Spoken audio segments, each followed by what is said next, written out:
orchid show features over 700 Phalaenopsis orchids. One of the unique things about orchid flowers is there's several different varieties. One of the biggest things to remember with orchids is they're an epiphytic plant, which means they usually grow on other plants in terms of survival. So you don't want to pot them up in soil, you want to use more of a bark mulch. The roots themselves, rhizomes, need a bit of air to breathe. The other thing is, because they're epiphytic, they take a lot of their nutrients and a lot of the water and moisture from the air.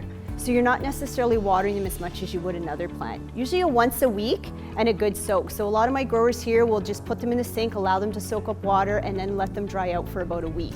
But they like humid, they like bright areas, and again, because there's such a variety, each different species has its own kind of special requirements. You really need to know what type of orchid you're growing.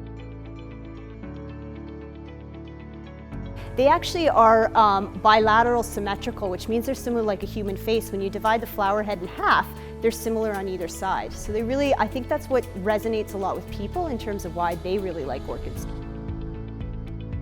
Besides just the orchid show, we also house an extensive orchid collection. Again, there's so many different varieties of orchids.